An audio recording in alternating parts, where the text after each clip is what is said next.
உடைத்ததென்றால் அது பெரும் பலியா, உள்ளத்தை தருவது திருப்பலியா. உடைத்ததென்றால் அது பெரும் பலியா, கோடைகள் பெறுவது தகும் வழியா. கோடைகள் பெறுவது தகும் வழியா, கூரையினை போக்கும் ஓ வழியா. நன்மைகள் செய்த இறைவனுக்கு நன்றியின் பலியை செலுத்திடவாய், நன்றியின் பலியை செலுத்திடவாய். நன்மைகள் நாமே அடைவோம்.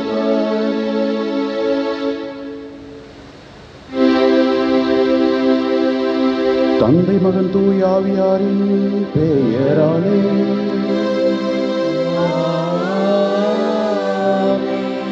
நம் ஆண்டவராகிய இயேசு கிறிஸ்துவின் அருளும் கடவுளின் அன்பும் தூய ஆவியாரின் நட்புறம் உங்கள் அனைவரோடும் இருப்பதாக.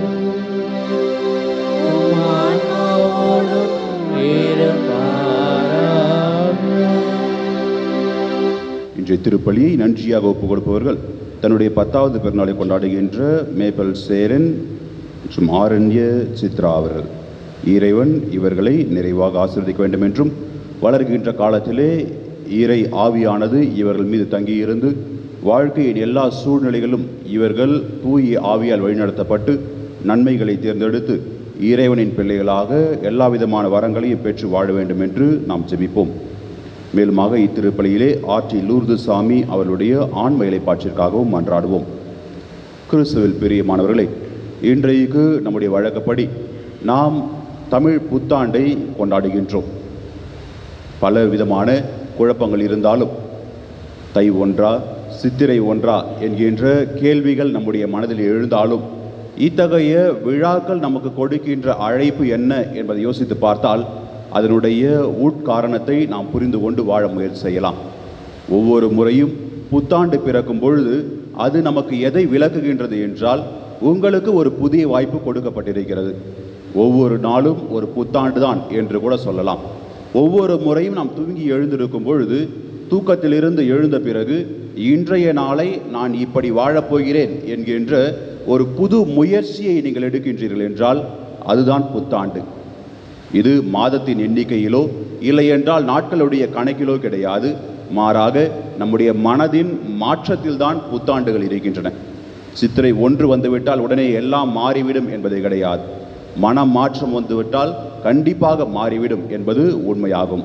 எனவே இன்றைய நாள் நமக்கு கொடுக்கப்பட்டிருக்கின்ற ஒரு புது வாய்ப்பு, இன்றைய நாள் நமக்கு கொடுக்கப்பட்டிருக்கின்ற ஒரு புது அழைப்பு என்பதை நாம் உணர்ந்தவர்களாக நம்முடைய மனம் மாறி இந்த நாள் முதல் புதிய ஒரு வாழ்க்கையை, புதிய ஒரு ஆண்டை நான் தொடங்கப் போகிறேன். நன்றி ஆண்டவரே, இந்த ஒரு நாளை கொடுத்ததற்காக உமக்கு நன்றி கூறுகின்ற வேளையிலே என்னுடைய பலவீனங்களை ஏற்றுக்கொள்ளுங்கள், அதை பலங்களாக மாற்றுங்கள் என்று சொல்லி நம்முடைய பலவீனத்தை நாம் அறிக்கையிட்டு இறை மன்னிப்பை பெற்றுக்கொள்வோம். எல்லாம் வல்ல இறைவனிடமும் சகோதர சகோதரிகளிடமும் நான் பாவியை ஏற்றுக்கொள்கிறேன். ஏனெனில் சிந்தனையாலும் சொல்லாலும் செயலாலும் கடமை தவறியதாலும் பாவங்கள் பல செய்தேன். என் பாவமே, என் பாவமே, என் பெரும் பாவமே. ஆகையால் இப்பொழுது வானதூதர் அனைவரையும் சகோதர சகோதரிகளையும் நம் இறைவனாகிய ஆண்டவரிடம் எனக்காக வேண்டிக் கொள்ள மன்றாடுகிறேன். எல்லாம் வல்ல இறைவன் நம் மீது இரக்கம் வைத்து நம் பாவங்களை மன்னித்து நம்மை நிலை வாழ்வுக்கு அழைத்துச் செல்வாராக. ஆமென்.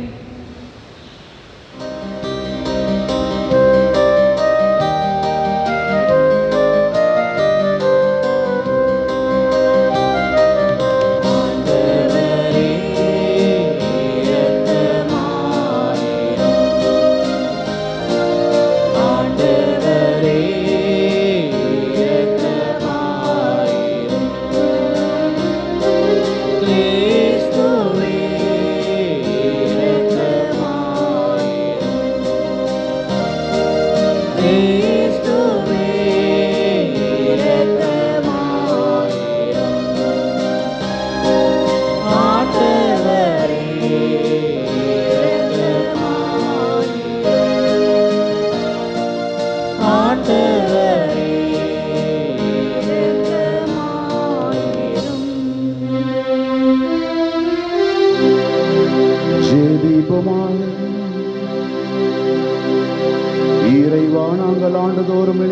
காணும் மறை நிகழ்வுகளால் தொடக்கத்தில் இருந்த மனித இயல்பின் மேன்மை புதுப்பிக்கப்பட்டு உயிர் தெழுதல் எதிர்நோக்கை பெற்றுள்ளது.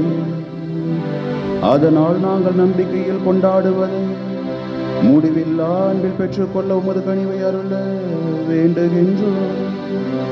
உம்மோடு தூய ஆவியாரின் ஒன்றிப்பில் ஒரே இறைவனாய் என்றென்றும் வாழ்ந்து ஆட்சி செய்கின்ற எங்கள் ஆண்டவர் உம் திருமகனுமாகிய கிறிஸ்து வழியாக உம்மை மன்றாடுகின்றோம்.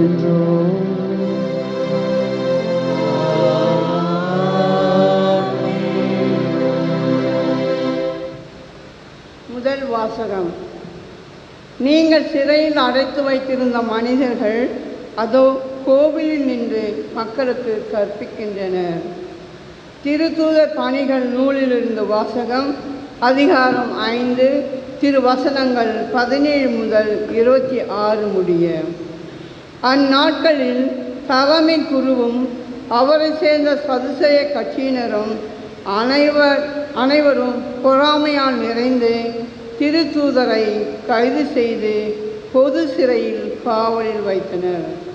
ஆனால் இரவில் ஆண்டவரின் தூதர் சிறைசாலையின் கதவுகளை திறந்து அவர்களை வெளியே அழைத்து சென்று, நீங்கள் போய் கோவிலில் நின்று வாழ்வு பற்றிய வார்த்தைகளை எல்லாம் மக்களுக்கு எடுத்து கூறுங்கள் என்றார். இதை கேட்ட அவர்கள் பொழுது விடிந்ததும் கோவிலுக்கு சென்று கற்பித்தார்கள். தலைமை குருவும் அவரை சேர்ந்தவர்களும் அனைத்து இஸ்ரேல் மக்களின் ஆட்சி பேரவையாகிய தலைமை சங்கத்தை கூட்டி திருத்தூதர்களை சிறையில் இருந்து கொண்டு வருமாறு ஆள் அனுப்பினார்கள். அந்த ஏவலர்கள் அங்கே வந்தபோது சிறையில் அவர்களை காணவில்லை. எனவே அவர்கள் திரும்பி வந்து, நாங்கள் சிறைசாலை உறுதியாய் பூட்டப்பட்டு இருப்பதையும் காவலர் வாயிலறையில் நின்று கொண்டிருப்பதையும் கண்டோம். ஆனால் கதவை திறந்தபோது உள்ளே எவரையும் காணவில்லை என்று அறிவித்தார்கள். இவ்வார்த்தைகளை கேட்ட கோவில் காவல் தலைவரும் தலைமை குருக்களும் அவர்களுக்கு என்னதான் நேர்ந்திருக்கும் என்று மனம் குழம்பி நின்றனர். அப்போது ஒருவர் வந்து, நீங்கள் சிறையில் அடைத்து வைத்திருந்த மனிதர்கள் அதோ கோவிலில் நின்று மக்களுக்கு கற்பிக்கின்றனர் என்று அவர்களிடம் அறிவித்தார். உடனே காவல் தலைவர் ஏவர்களுடன் கோவிலுக்கு சென்று அவர்களை அழைத்து சென்றார். மக்கள் கல் எறிவார்கள் என்று அவர்கள் அஞ்சியதால் வன்முறை எதுவும் கையாளவில்லை. இது ஆண்டவர் வழங்கும் அருள்வாக்கு. இறைவனுக்கு நன்றி.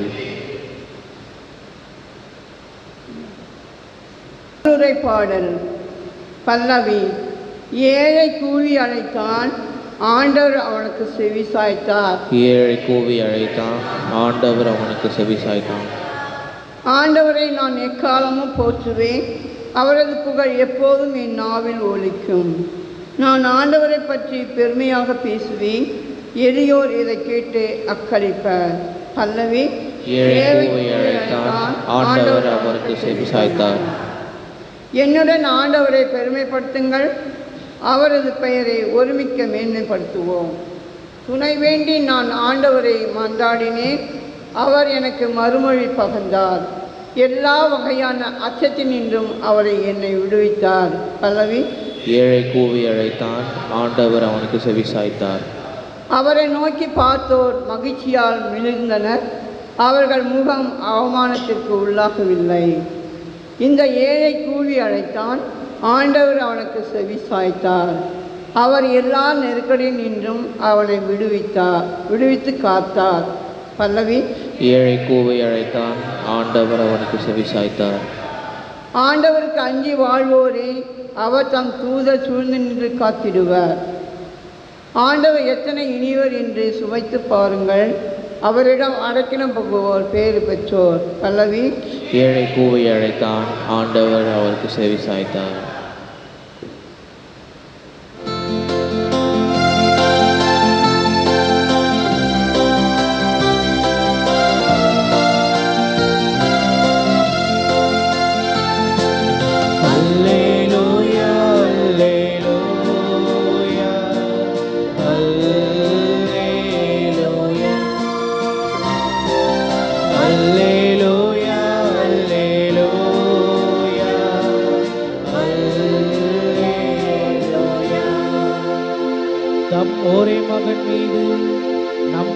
கொள்ளும் எவரும் அழியாமல் நிலைவாழ்வு பெறும் பொருட்டு அந்த மகனை அளிக்கும் அளவிற்கு கடவுள் உலகின் மேல் அன்பு கூர்ந்தார்.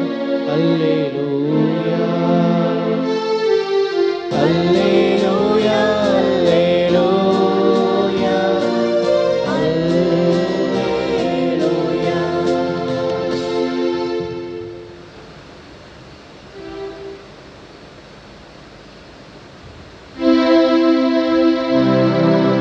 ஆண்டவர் உங்களோடு இருப்பாராக.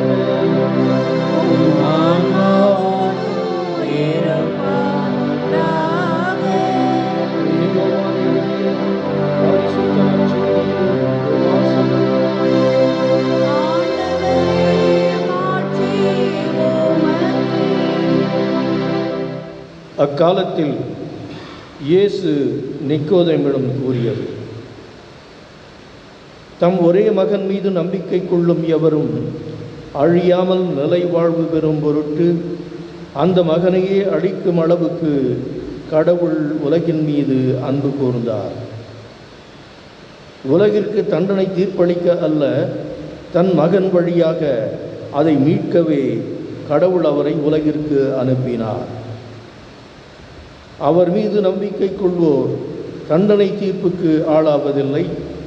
ஆனால் நம்பிக்கை கொள்ளாதோர் ஏற்கனவே தீர்ப்பு பெற்றுவிட்டனர். ஏனெனில் அவர்கள் கடவுளின் ஒரே மகனிடம் நம்பிக்கை கொள்ளவில்லை. ஒளி உலகிற்கு வந்திருந்தும் தம் செயல்களை தீயனவாய் இருந்ததால் மனிதர் ஒளியை விட இருளையே விரும்பினர். இதில்தான் அவர்களுக்கு எதிரான தண்டனை தீர்ப்பு அடங்கியுள்ளது. தீங்கு செய்யும் அனைவரும் ஒளியை வெறுக்கின்றனர். தங்கள் தீச்செயல்கள் வெளியாகிவிடும் என அஞ்சி அவர்கள் ஒளியிடம் வருவதில்லை. உண்மைக்கேற்ப வாழ்பவர்கள் ஒளியிடம் வருகிறார்கள். இதனால் அவர்கள் செய்யும் அனைத்தையும் கடவுளோடு இணைந்தே செய்கிறார்கள் என்பது வெளியாகும். இது கிறிஸ்துவின் நற்செய்தி. கிறிஸ்துவே உமக்கு புகழ்.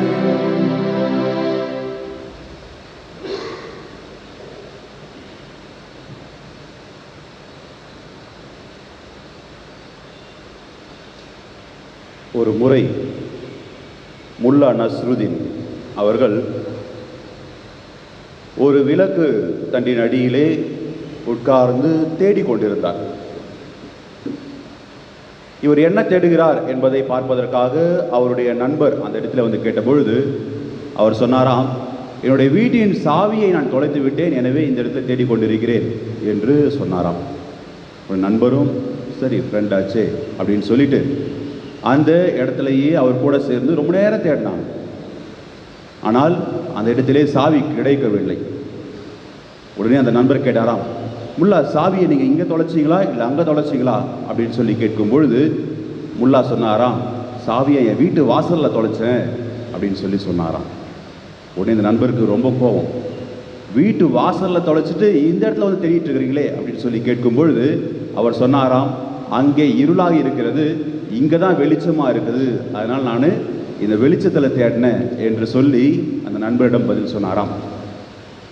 கிறிஸ்துவில் பிரியமானவர்களே, இந்த ஒரு சிறிய ஒரு கதையாக இருந்தாலும் கூட இது பல நேரங்களிலே நம்முடைய மனித மனதை வெளிப்படுத்துகின்ற ஒன்றாக இருக்கிறது. நமக்கு எது ஈஸியாக இருக்குதோ அதை வாழ நாம் முயற்சி செய்கிறோம். நமக்கு எது எளிதாக பின்பற்றுவதற்கு இருக்கிறதோ அதை பின்பற்றுவதிலே நாம் அதிக ஆர்வம் காட்டுகிறோம். ஆனாலும் அதையும் தாண்டிய கடினமான விஷயங்கள் இந்த உலகிலே நாம் வாழ்க்கையில் பின்பற்ற வேண்டியவை இருக்கின்றன. பலவிதமான துன்பங்களுக்கு மத்தியிலும் சூழலுக்கு மத்தியிலும் நாம் அதை பின்பற்ற முயற்சி செய்ய வேண்டும் என்கின்ற ஒரு கருத்து தான் இந்த ஒரு சிறு கதையிலிருந்து கொடுக்கப்படுகிறது. இன்றைய வாசகங்கள் கூட இறைமகன் இயேசுவை பின்பற்றுவதன் காரணமாக ஏற்படுகின்ற கடினமான விஷயங்களும் அதை எவ்வாறு சீடர்கள் மேற்கொண்ட பிறகு அவர்களுக்கு விடுதலை கிடைத்தது என்பதை பற்றியும் கூறுகின்றது. இன்றைய முதலாவது வாசகத்திலே பேதுருவும் அவரோடு இருந்த சீடர்களும் இறை இயேசுவை பற்றிய நற்செய்தியை அங்கே அறிவிக்கும் பொழுது அவர்களுக்கு கிடைத்தது என்னவோ சிறைவாசம்தான். சிறைச்சாலையிலே கம்பிகளுக்கு பின்பாக அவர்கள் அங்கே அடைக்கப்பட்டிருக்கிறார்கள். ஆனால் எப்பொழுது அங்கே இறைவனுடைய பிரசன்னம் வருகிறதோ அங்கே அந்த சிறைகள் எல்லாம் தகர்க்கப்படுகின்றது. சிறை கதவுகள் அங்கே திறக்கப்படுகிறது. விடுதலை என்பது அவர்கள் கேட்காமலே இறைவன் கொடுக்கின்ற ஒன்றாக இருக்கிறது. அப்படி என்றால் முதல் கருத்து நமக்கு கொடுக்கப்படுவது, எப்பொழுது இறைவனில் நீங்கள் நம்பிக்கை வைக்கிறீர்களோ, அதுவும் முழுமையாக நம்புகிறீர்களோ, அப்பொழுது அந்த இடத்திலே உங்களுடைய மனசிறையும் திறக்கப்படும். உங்களுடைய வாழ்க்கையின் எல்லா தடைகளும் தகர்க்கப்படும். நீங்கள் கேட்பதற்கு முன்பாகவே இந்த இறை நம்பிக்கையானது உங்களுக்கு என்ன செய்யும் என்றால், உங்களுக்கு தடைபட்டிருக்கின்ற எல்லா வழிகளையும் உங்களுக்கு நேராக்கிவிடும். அதைத்தான் நற்செய்தி வாசகத்தில் கூட பார்க்கும் பொழுது நிக்கதேமுடைய வாழ்க்கையில் பார்க்கிறோம். நிக்கதேமு முதலாவதாக இயேசுவை வந்து சந்திக்கின்ற நேரம் எதுவாக இருக்கின்றது என்றால் அது இரவு நேரமாக இருக்கிறது. நற்செய்தியிலே இந்த பகுதியின் முதல் வாசகத்திலிருந்து படித்தீர்கள் என்றால் உங்களுக்கு தெரியும், நிக்கதேமு இரவிலே வந்து இயேசுவை சந்தித்தார் என்று. இந்த நிக்கதேமு யார் என்று பார்த்தீர்கள் என்றால், இந்த நிக்கதேமு மிகப்பெரிய யூத அறிஞர், சட்ட வல்லுனர். அங்கே பலவிதமான கலைகளை கற்றவராக, ஒரு பெரிய செல்வந்தராக நமக்கு கொடுக்கப்படுகிறார். இப்படிப்பட்ட சமுதாயத்தில் உயர்ந்த நிலையில் இருக்கின்ற அவர் கூட இயேசுவை இறை மகனாக ஏற்றுக்கொள்ள முதலில் தயக்கம் காட்டுகிறார். ஏன் என்று பார்த்தீர்கள் என்றால், இந்த ஊர் என்ன சொல்லுமோ, இந்த உலகம் என்ன சொல்லுமோ, என்னை இந்த சமுதாயத்திலிருந்து ஒதுக்கி வைத்து விடுமோ என்கின்ற ஒரு கவலையில் அவர் என்ன செய்கின்றார் என்றால், தன்னுடைய பதவிக்கு, தன்னுடைய சமுதாய அந்தஸ்துக்கு முக்கியத்துவம் கொடுத்து இயேசுவை யாருக்கும் தெரியாமல் இரவிலே வந்து சந்திக்கிறார். இந்த இரவு என்பது நமக்கு எதை பற்றி விளக்குகின்றது என்றால், ஒளி இல்லாத ஒரு இடம்தான் இரவு என்று சொல்லுவோம். இந்த இரவிலே பெரும்பாலும் நடமாட்டங்கள் குறைவாக இருக்கும். இந்த இரவிலே நல்ல காரியங்கள் நடப்பது என்பது மிக மிக குறைவாக இருக்கும். ஏனென்றால் ஒருவர் தவறு செய்ய வேண்டும் என்றால் அவரை இருட்டை நோக்கி சொல்வார். வழிப்பறிகளோ கொள்ளையோ கொலை குற்றமோ எந்த இடத்திலே நடக்கும் என்றால் அது இருளிலேதான் நடக்கின்றது. இந்த இருள் வெளிப்புற இருள் மட்டும் கிடையாது, மாறாக யார் யாருடைய உள்ளத்திலே இருள் இருக்கிறதோ அங்கெல்லாம் இத்தகைய தவறான செயல்களும் நடந்து கொண்டுதான் இருக்கிறது. இப்படியாக இருளிலே மறைந்து மறைந்து இயேசுவை சந்திக்கின்ற அவர், இயேசுவை உலகின் ஒளி என்று கண்ட பிறகு அவர் பகலிலே சென்று இறைவனுடைய அந்த பாடுகளின் முடிவிலே அவரோடு இருந்து அங்கே அவருக்காக பரிந்து பேசுகிறார். இயேசுவை சிலுவையில் இருந்து இறக்கி அங்கே அடக்கம் செய்யும் பொழுது உடனிருந்தார் என்று கூட சொல்வார்கள். இப்படியாக நம்முடைய வாழ்க்கையும் எப்பொழுது இறைவனை ஏற்றுக்கொள்கிறோமோ அப்பொழுது இருளிலிருந்து ஒளிக்கு வருகிறது. அது எப்படி இருளிலிருந்து ஒளிக்கு வருகிறது என்கின்ற கேள்வியை கேட்டீர்கள் என்றால் உங்களுக்கே தெரியும். நீங்கள் எப்பொழுது ஒரு ஜெபம் செய்து இறைவனுடைய பிரசன்னத்தை மனதில் கொண்டு ஒரு செயலை செய்ய தொடங்குகிறீர்களோ உங்கள் மனதிலே ஒரு தைரியம் இருக்கும், ஒரு நம்பிக்கை இருக்கும். அதுவே இறைவனை மறந்துவிட்டு தவறான செயலில் ஈடும் பொழுது உங்களுடைய உடலிலே ஒரு நடுக்கம், மனதிலே ஒரு படபடப்பு, உங்களுடைய உள்ளே இருக்கின்ற மனசாட்சி உங்களுக்கான ஒரு சரியான ஒரு வழிமுறையை காட்டாத ஒரு சூழ்நிலை உண்டாகும். அதுதான் நம்முடைய அடையாளமாக நாம் வைத்துக் கொள்ளலாம். கிறிஸ்துவில் பிரியமானவர்களே, இப்படியாக இறைவனில் நம்பிக்கை கொண்டு நம்முடைய வாழ்க்கை இருளிலிருந்து ஒளிக்கு வர நாம் முயற்சி செய்ய வேண்டும். இது எளிதான காரியமாக இல்லை என்றாலும் ஒவ்வொரு நாளும் நமக்கு அதற்கான முயற்சியாகத்தான் கொடுக்கப்படுகிறது. எனவே நம்முடைய அன்றாட வாழ்வில் ஒவ்வொரு மணித்துளியிலும் நமக்கு புது ஆண்டு கொடுக்கப்பட்டிருக்கிறது, புது நாள் கொடுக்கப்பட்டிருக்கிறது, புது மணித்துளி கொடுக்கப்பட்டிருக்கின்றது என்பதை உணர்ந்தவர்களாக நம்முடைய வாழ்க்கையின் செயல்களை சீர்தூக்கி பார்த்து சரி செய்ய முயற்சி செய்வோம். அதைத்தான் இறைவனும் எதிர்பார்க்கின்றார். பழையவைகளை மறந்து விடுங்கள். கடந்த காலத்தை நீங்கள் உங்களுடைய நினைவில் வைத்துக் கொண்டிருந்தாலும் அது உங்களை மீண்டுமாக பின்னோக்கி இழுக்காமல் அது உங்களை முன்னோக்கி செல்ல உதவுவதாக இருக்கட்டும். அப்படித்தான் பேதுருவும் மற்ற சீடர்களும் இயேசு இறந்த பிறகு இனி நமக்கு வாழ்வில்லை என்று சொல்லி தங்களுடைய வாழ்க்கையில் பின்னோக்கி செல்லும் பொழுது அங்கே இறைவன் மீண்டுமாக வந்து நீங்கள் செல்ல வேண்டியது உங்களுடைய பழைய வாழ்க்கைக்கு அல்ல, புதிய அடி எடுத்து புதிய ஒரு வாழ்க்கைக்கு என்று சொல்லி அவர்களை மீண்டுமாக நம்பிக்கையின் பாதையில், இறை பாதையில் அழைத்து வருகிறார். இதே அழைப்பு தான் உங்களுக்கும் எனக்கும் கொடுக்கப்படுகிறது. நம்முடைய வாழ்க்கையின் எல்லா சூழ்நிலைகளிலும் இறைவன் இருக்கிறார். தவறு செய்தால் திருத்திக் கொள்ள வாய்ப்பு கொடுக்கிறார். நாம் தவறி விழுந்தால் எழுந்து நடக்க நமக்கு அவர் அருள் கொடுக்கிறார், தன்னுடைய கையை கொடுத்து உதவி செய்கிறார். நாம் பேதுருவை போல துன்பக் கடலிலே மூழ்கும் பொழுது தன்னுடைய கரத்தை நீட்டி நம்மை தூக்கி நிறுத்த அவர் முயற்சி செய்கிறார். இப்படிப்பட்ட அன்பான இறைவனை கொண்டிருக்கின்ற நீங்களும் நானும் எதை பற்றியும் கவலைப்படாமல் நம்முடைய வாழ்க்கையின் அன்றாட செயல்கள் ஒளிக்கு உகந்ததாக இருக்கின்றதா, இறைவனுக்கு உகந்ததாக இருக்கின்றதா, என்னோடு வாழ்கின்ற சக மனிதர்களுக்கு நன்மை கொடுப்பதாக இருக்கின்றதா என்பதை யோசித்து பார்த்தாலே போதும். ஒவ்வொரு நாளும் புத்தாண்டு தான், ஒவ்வொரு தினமும் புதிய வருடம்தான். எனவே உங்களுக்கு இந்த வாழ்த்துக்களை தெரிவிக்கின்ற வேளையிலே பங்கு தந்தை மற்றும் நம்முடைய உதவி பங்கு தந்தையின் சார்பாக உங்களுக்கு புதிய ஆண்டினுடைய வாழ்த்தையும் ஆசிரையும் கொடுக்கின்ற இந்த நேரத்திலே இந்த ஒரு வாரத்திற்காக தொடர்ந்து ஜெபிப்போம். இருளின் பிள்ளைகளாக இல்லாமல் ஒளியின் மக்களாக, உண்மை ஒளியாம் இயேசு கிறிஸ்துவின் அன்பு மகன்கள் மகள்களாக வாழ இறைவன் நம்மை தொடர்ந்து ஆசீர்வதிக்கட்டும்.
சகோதர சகோதரிகளே, என்னுடையதும் உங்களுடையதுமான இப்பணி எல்லாம் வல்ல தந்தையாக இறைவனுக்கு ஏற்றதாகும்படி மன்றாடுங்கள்.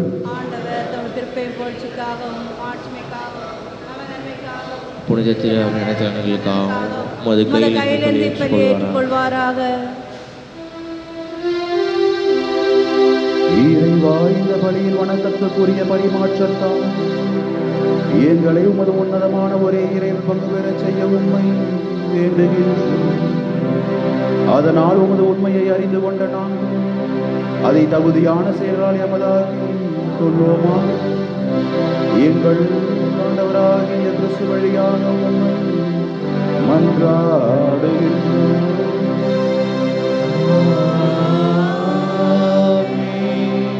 ஆண்டவர் உங்களோடு இருப்பாராக, ஆன்மாவோடும் இருப்பாராக. இதை எங்களை மேலே எழுப்புங்கள். ஆண்டவரிடம் எழுப்பியுள்ளோம். நம் இறைவனாகிய ஆண்டவருக்கு நன்றி கூறுவோம். ஆண்டவரே, எக்காலத்தில் உம்மை புகழ்ந்துரைப்பதும் எல்லாவற்றுக்கும் மேலாக எங்கள் பாஸ்காவாகிய கிறிஸ்து பலியான இச்சிறப்பான காலத்தில் உம்மை இன்னும் மிகுதியாக வாழ்த்தி போற்றுவதும் மெய்யாகவே தகுதியும் நீதியுமாகும், எங்கள் கடமையும் மீட்புக்கு உரிய செயலுமாகும். கிறிஸ்து தம் திரு உடலை ஒப்பு கொடுத்து சிலுவையின் மெய்யான பலியில் முற்கால பலிகள் நிறைவு பெறச் செய்தருளினார். எங்கள் மீட்புக்காக அவர் உம்மிடம் தம்மையே கையளித்த போது அவரே குருவாகவும் பலிபீடமாகவும் செம்மறியாகவும் விளங்கினார்.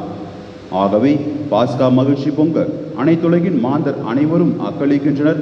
அவ்வாறே ஆற்றல் மிக்கோரும் அதிகாரம் கொண்ட தூதர்களும் முது மாட்சியை புகழ்ந்து முடிவின்றி பாடுவதாவது: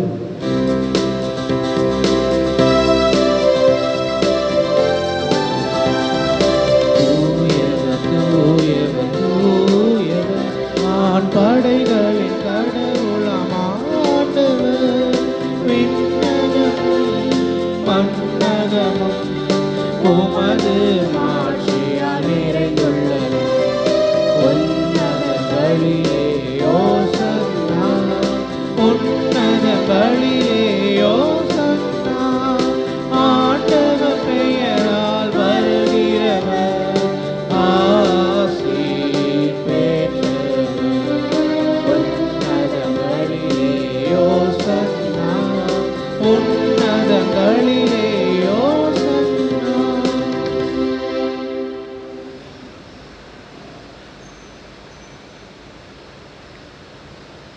ஆண்டவரே, நீர் மெய்யாகவே தூயவர், தூய்மை அனைத்திற்கும் ஊற்று. ஆகவே உம்முடைய ஆவியை பொழிந்து இக்காணிக்கைகளை தூய்மைப்படுத்த உம்மை வேண்டுகின்றோம். இவ்வாறு எங்கள் ஆண்டவர் இயேசு கிறிஸ்துவின் உடலும் இரத்தமுமாக எங்களுக்கு இவை மாறுவனவாக. அவர் பாடுபட உளம் கனி தம்மை கையளித்த போது அப்பத்தை எடுத்து நன்றி செலுத்தி அதை பிட்டு தம் சீடர்களுக்கு அளித்து அவர் கூறியதாவது: அனைவரும் இதிலிருந்து பெற்று உண்ணுங்கள், ஏனெனில் இது உங்களுக்காக கையளிக்கப்படும் என் உடல்.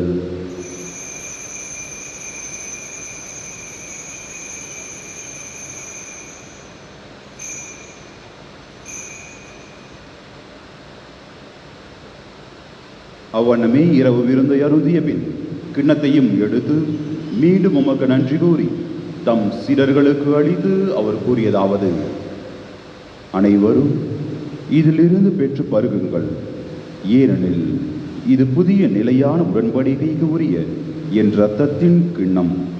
இது பாவ மன்னிப்புக்கென்று உங்களுக்காகவும் பலருக்காகவும் சிந்தப்படும். இதை என் நினைவாக செய்யுங்கள்.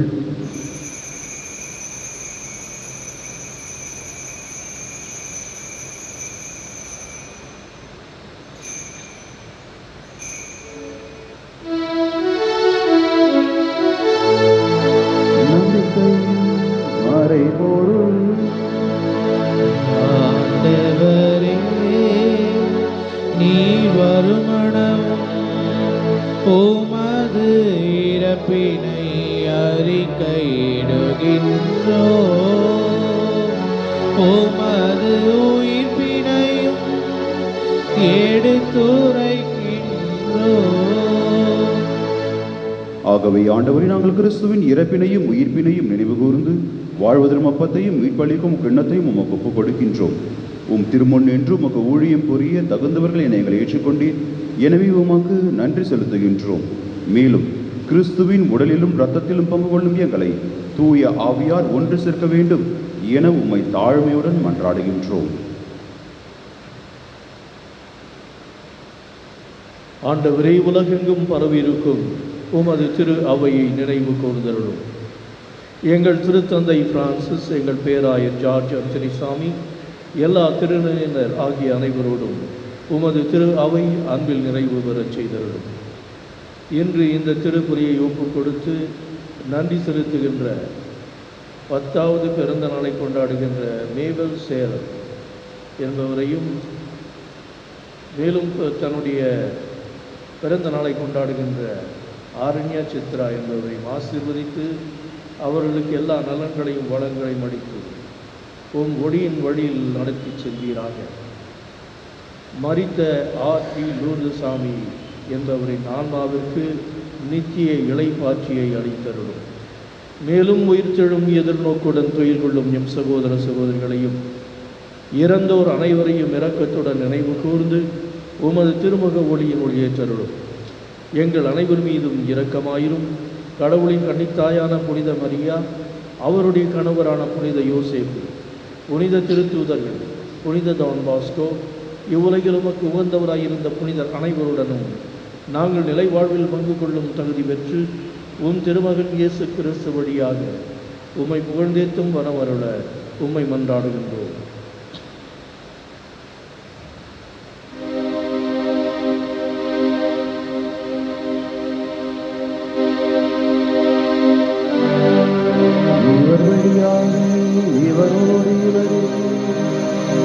எல்லாம் வல்ல இறைவனாகிய தந்தையே, தூயாவியாரின் ஒன்றிற்கு எல்லா புகழும் மாற்றி என்று உமக்கு உரியதே.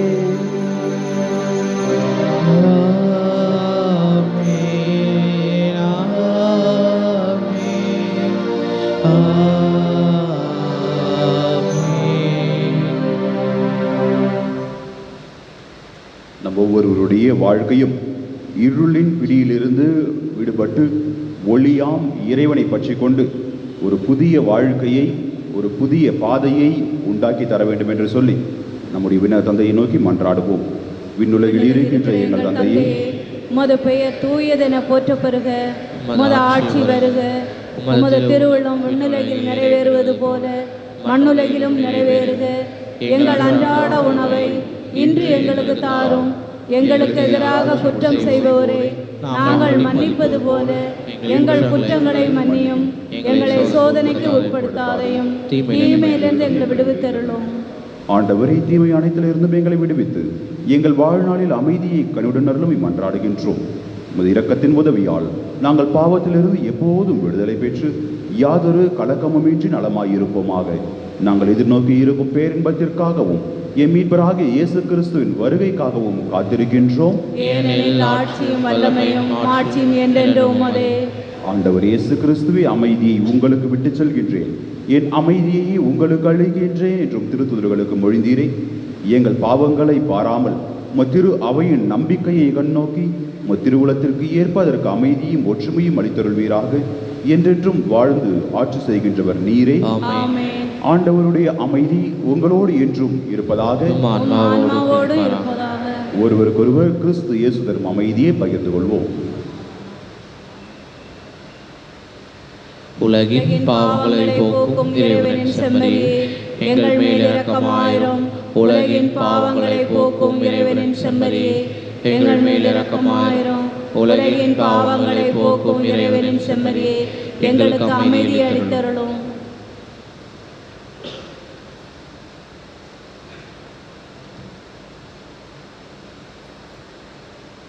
இதோ இறைவனின் செம்மறி, இதோ உலகின் பாவங்களை போக்குகின்றவர். இந்த செம்மறியின் விருந்து கழைக்க பெற்ற நாம் அனைவருமே பேறு பெற்றோர். ஆண்டவரே, நீர் என் இல்லத்தில் எழுந்தருள நான் தகுதியற்றவள். ஆனால் ஒரு வார்த்தை மட்டும் சொல்லிடலும், எனது ஆன்மா நலமடையும்.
புனித யோசப்பை நோக்கி மன்றாட்டு.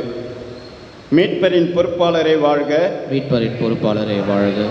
பேறு பெற்ற கன்னிமரியாளின் துணைவரே. பேறு பெற்ற கன்னிமரியாவின் துணைவரே. உம்மிடம் கடவுள் தம் ஒரே மகனை ஒப்படைத்தார். உம்மிடம் கடவுள் தம் ஒரே மகனை ஒப்படைத்தார். உம்மில் மரியா. உம்மில் மரியா தம் பற்றுறுதியை வைத்தார். தம் பற்றுறுதியை வைத்தார். உம்முடனேயே கிறிஸ்து மனிதனானார். உம்முடனேயே கிறிஸ்து மனிதனானார். பேறு பெற்ற யோசேப்பே. பேறு பெற்ற யோசேப்பே. உம்மை தந்தையாய் எமக்கும் காட்டும். உம்மை தந்தையாய் எமக்கும் காட்டும். வாழ்வின் பாதையில். வாழ்வின் பாதையில் எம்மை வழி நடத்தும். எம்மை வழி நடத்தும். அருளையும் இரக்கத்தையும் துணிவையும் எமக்கு பெற்றுத்தாரும் எல்லா வகை தீமையிலிருந்தும் எம்மை பாதுகாத்தருளும். ஆமென்.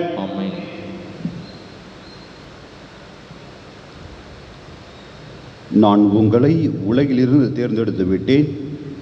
நீங்கள் சென்று கனி தரவும் நீங்கள் தரும் கனி நிலைத்திருக்கவும் உங்களை ஏற்படுத்தினேன் என்கிறார் ஆண்டவர். அல்லேலூயா. நன்றியோடு மன்றாடுவோமாக. ஆண்டவரே, விண்ணக மறை நிகழ்வுகளால் நீர் நிறைவு செய்தவும் மக்களுடன் கனிவாய் தங்கியிருக்கவும் வேண்டுகின்றோம்.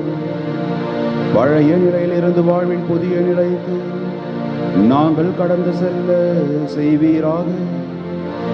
எங்கள் ஆண்டவராகிய கிறிஸ்து வழியாக உம்மை மன்றாடுகின்றோம்.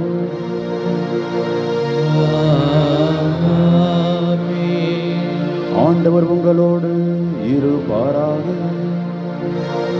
ஆன்மாவோடும் இருப்பாராக. எல்லாம் வல்ல இறைவன் தந்தை, மகன், தூய ஆவி உங்கள் அனைவரையும் நிறைவாக ஆசீர்வதிப்பாராக.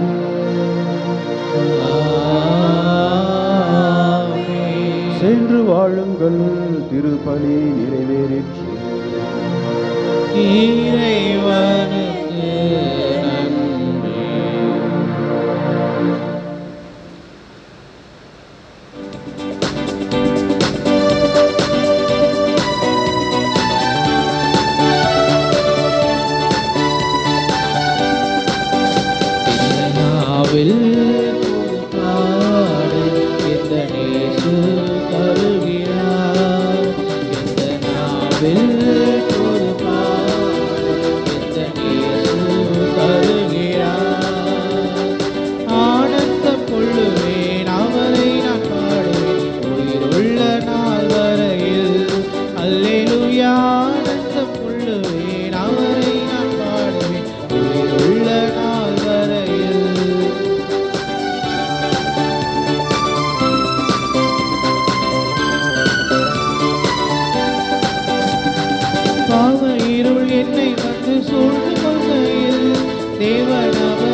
ஜான் போஸ்கோவை நோக்கி ஜெபம்.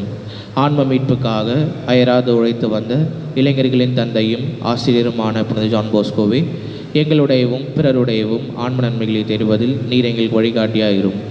புனித பாதையில் நாங்களும் வழிநடந்து புனிதமடைய துணையாயிரும். உலக மாய்களில் சிக்கி தவிக்காமல் விண்ணகத்தை நோக்கிய பயணத்தில் நிலையாயிருக்க உதவி செய்யும். நற்கருணையில் வீற்றிருக்கும் இயேசுவையும் கிறிஸ்தவர்களின் சகாயமான புனித கன்னிமரியாவையும் திருத்தந்தையும் அன்பு செய்ய எங்களுக்கு கற்பியும். இறுதியில் நாங்கள் உம்மோடு விண்ணுலகில் ஒன்று சேர்ந்திருக்க எங்களுக்கு நல்ல இறப்பினை இறைவனிடமிருந்து பெற்று தந்திருளும். ஆமேன்.